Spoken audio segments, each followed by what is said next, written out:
शिकारपुर के गढ़ी तेखो वारे इलाके में मुखवें जी बाजियाबी लाइ ऑपरेशन दौरान बख्तरबंद गाड़ी के हमले में शहीद थियल बिन अहलकारन समेत 3 ॼणनि जी पुलिस हेडक्वार्टर में जनाज़े नमाज अदा कई वई। गढ़ी तेखो में गुजरियल ॾींहुं मुखवी जी बाजियाबी लाइ पुलिस ऑपरेशन दौरान शहीद थियल बिन अहलकारन अब्दुल खालिक सोलंकी, मुनव्वर जतोई ऐं फोटोग्राफर हसीब शेख जी पुलिस हेडक्वार्टर शिकारपुर में जनाज़े नमाज अदा कई वई। जनाज़े नमाज में IG Sukkur, DIG Larkana, SSP, डीसी ऐं ॿियनि शिरकत कई। शहीद थियल अहलकारन अब्दुल खालिक सोलंकी, मुनव्वर जतोई ऐं फोटोग्राफर हसीब शेख जे अबाणनि इलाइक़नि में तदफीन कई वई। पुलिस तरफ़ां ऑपरेशन दौरान 8 धाड़ियल मारण ऐं 12 ज़ख़्मी करण जी दावा कई वई आहे।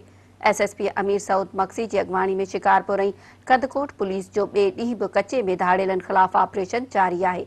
हथियारबंदनि पुलिस जी एपीसी ते रॉकेट सां हमलो कयो, जंहिं जे नतीजे में रॉकेट जा गोला लॻण सबबि एपीसी चेन में मौजूद पुलिस एहलकार Munawar Jatoi, APC chain driver Munawar Jatoi ऐं हिकु फोटोग्राफर हसीब शेख शहीद थी विया हुआ।